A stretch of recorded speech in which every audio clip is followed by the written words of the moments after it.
Alright, let's address the elephant in the room.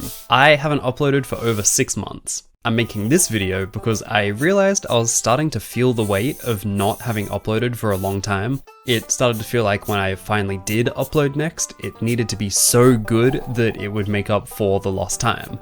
The gap wasn't so bad at first. A week goes by and I'm still on schedule working on my next project, no big deal. A month goes by and okay, not great, but these videos do take a long time to make, so fair enough.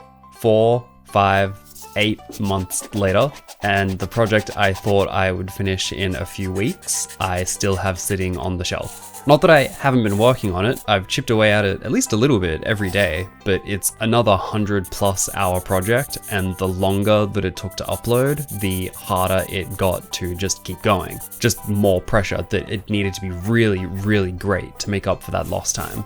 There's a lot more that I could say, but I don't really feel like making a 10-minute video venting about how difficult it is to learn all the skills of YouTube and all the struggles that come along with it. I'd rather just make something creative and new. So simply put, I just got tired of waiting and don't like that feeling that the next upload needs to be perfect. So instead, here is a very imperfect one. One that isn't designed to get clicks or to have a super flat retention graph in YouTube Studio, one that doesn't have a perfectly polished script, and one that doesn't perfectly capture everything that I'd really like to put into words. I might still release that next mega project, or I might just scrap it and start something entirely new. I'm not too attached either way, so I think I'll just do whatever makes YouTube fun again. It's probably like 80% complete by now anyway, so odds are I'll end up seeing it through. But if working on something new feels more like the right move, then I don't know, it can just go straight in the garbage. I don't really care that much, honestly. Don't let perfect stand in the way of progress, or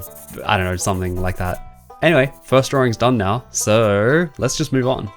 Speaking of perfect standing in the way of progress, I am currently fighting off the urge to redo all of the script and voiceover for that whole first chunk of the video.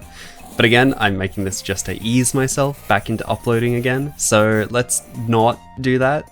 So this is a new format that I've been wanting to try out for a little while, one that lets me just get back to drawing, painting, making art process videos, because I've missed just making art for the fun of it. It's really fun working on those animation projects for sure, but man, are they time consuming. That Nuzlocke animation was over 120 hours of work, so it'd be nice to have a format or two that lets me upload a little more frequently, and hopefully this will end up being one of those.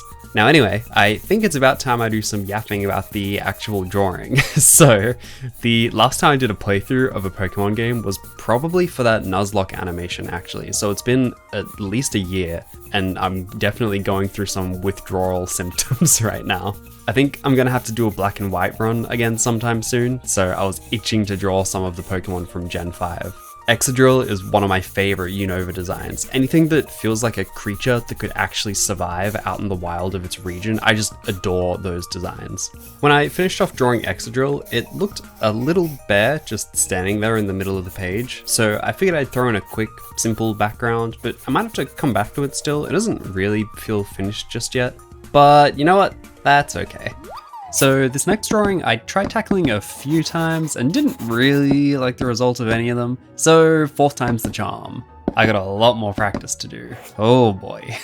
So I've just recently introduced my girlfriend to the Pokemon games. She's never played any of them before, so I thought Let's Go Eevee would be a fun one to start with, since we can play it together on the same screen. This means that while she didn't really get all that much choice, her first ever starter Pokemon was an Eevee, which is funny to me because my first Pokemon game was the original Pokemon Yellow, which, you know, is the one that this one is a remake of. So that was a funny, unintended coincidence. Anyway, I realized while working on this, actually I've known for a while now that I'm not the best at capturing likenesses. My ability to make a face look like the face of the person that it's supposed to be the face of. That was a competent sentence, but that's something that I'm trying to work more on, and is part of the reason that this is attempt number 4 of the same drawing. It's supposed to be her holding her first Pokemon. And I don't know, this attempt was a little closer, but still doesn't look very much like her at all, honestly. But if I never said anything, then none of you would have ever even known anyway, so just pretend I didn't say and record all of that, I guess. Now, I really did not like the look of the face that I put on Eevee here. Something about that eye is just really not quite right. So I came back a day or two later to erase it and fix that up a little. I used to be very super averse to erasing or drawing over old art, even stuff from just a few days ago. It felt like I was covering up history or hiding my mistakes for some reason, but I've come around now and see how much that feeling was holding me back. Being able to actually correct your mistakes is so huge for learning, so I erase a hell of a lot more now than I ever did before. Anyway, you can probably expect more art processy sort of videos in this sort of style soon, but until then, see you later.